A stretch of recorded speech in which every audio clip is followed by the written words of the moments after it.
नमस्कार। अभी मैं आप सबसे मनुष्य की उत्पत्ति, मानव जाति की उत्पत्ति पर बात करने के लिए उपस्थित हूँ। अभी तक जो मानव उत्पत्ति का इतिहास है, यह निरंतर चलने वाली शोध है और पूरे पृथ्वी पर लोग इस पर शोध कर रहे हैं। अभी तक हुई शोध और खोज के अनुसार आज से लगभग 4 अरब 20 करोड़ वर्ष पहले इस पृथ्वी पर जीव प्रथमः अयोनिज, अर्थात जो योनि से उत्पन्न नहीं हुआ उसे अयोनिज कहा जाता है, बगैर मैथुन क्रिया के जीव की उत्पत्ति हुई थी।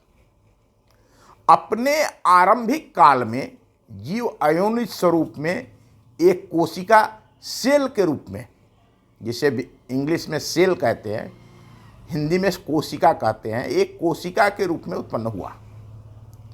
आज हमें यह बात भली भांति ज्ञात है कि सृष्टि के सभी जीव जंतु, पेड़ पौधे, पादप, पर्वत, पशु पक्षी और मनुष्य की शरीर की संरचना कोशिकाओं से होती है। संसार के सभी जीवधारियों के सृजन में कोशिका ही सबसे महत्वपूर्ण है।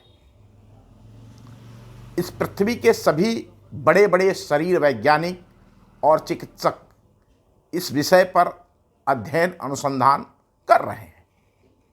जिस दिन हम सेल, कोशिका के सृजन की जटिल विधा को जान जाएंगे, उसी दिन मानव इस सृष्टि के सृजन का रहस्य जान जाएगा।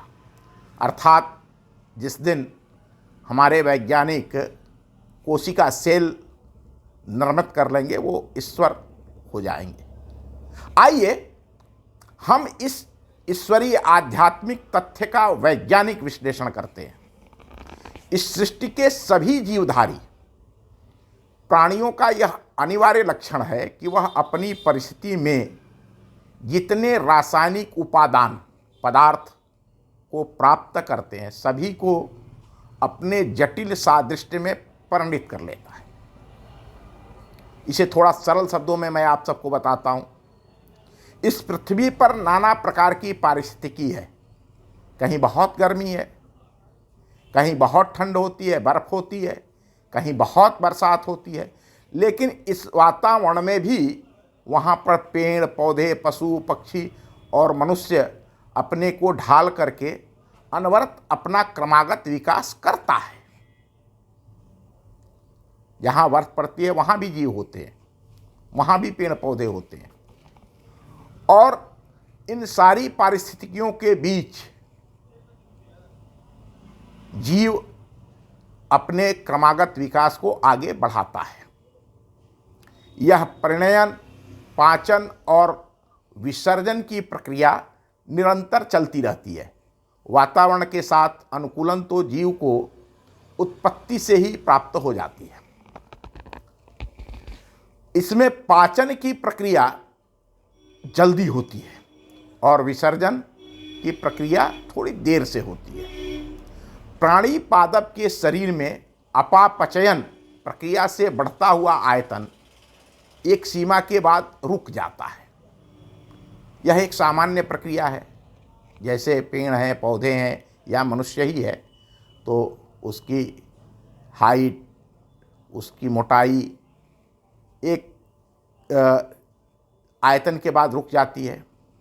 अगर किन्हीं परिस्थितियों में यह आयतन बढ़ना नहीं रुकता है तो वह नष्ट या भंग हो जाता है। और यह भंग ही इस सृष्टि सृजन का कारक है। यह जो भंग है, यह ही इस सृष्टि का कारक भी है, कारण भी है। यह प्रक्रिया सृष्टि के सभी प्राणियों में, चींटी से लेकर हाथी तक और मनुष्यों में भी होती है। यह भंग ही सृष्टि सृजन का मूल कारक है। एक सेल, कोशिका, एक निश्चित अनुपात में बढ़ने के उपरांत भंग होकर 2 भागों में विभक्त हो जाती है। जो अपने ही सदृश एक दूसरी कोशिका बनाती है। फिर 2 से 4, 4 से 8, 8 से 16, 16 से 32, 32 से 64, यह हर बार द्विगुणित होकर के, अपने दोगुने होकर के अनंत तक विस्तारित होती है। यही क्रिया सभी जीवधारियों में होती है, पेड़ में भी, पौधे में, पशु में, पक्षी में, जानवर में, सबके सृजन का, यहाँ तक कि पर्वतों में भी, पहाड़ों में भी, सब जगह यह प्रक्रिया होती है। सेल अपने को द्विगुणित करते हैं, कोशिकाएं अपने को 2 गुना करती हैं। हम अगर इस क्रिया को वर्तमान में देखें, जैसे सृष्टि के मनुष्य का सृजन या जीव का सृजन, सेल से पहले एक कोशिकीय जीव पैदा हुए, उसके बाद उनका भंग हुआ, भंग करके और क्रमागत विकास करते हुए आज सृष्टि का सबसे बुद्धिमान प्राणी इस पृथ्वी पर है। मैथिली सृष्टि में भी माँ बाप के संयोग से निकलकर जीवाणु माँ के गर्भ में अंडाणु को निषेचित करने के साथ एक कोशिका के रूप में ही, वहाँ भी एक ही कोशिका बनती है, एक कोशिका के रूप में विकसित होता है और फिर उस कोशिका के अंदर भंग होता है। वह कोशिका 1 से 2, 2 से 4, 4 से 6, 6 से 8, 8 से 16, 16 से 32 और ऐसे बढ़ करके इसी सेल कोशिका के भंग क्रिया से मानव शरीर की सभी कोशिकाएं बनती हैं और हमारा मानव शरीर बनता है। इसी प्रकार से सभी जीवधारियों में होता है।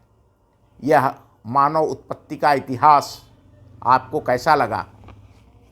अगर आपको यह पसंद आए तो कृपया अवश्य ही इस वीडियो को पसंद करिए, अपनी प्रतिक्रिया भी लिखिए, अपने सुझाव भी लिखिए, चैनल को सब्सक्राइब करिए। बहुत बहुत धन्यवाद। फिर मिलेंगे अगले वीडियो में। नमस्कार।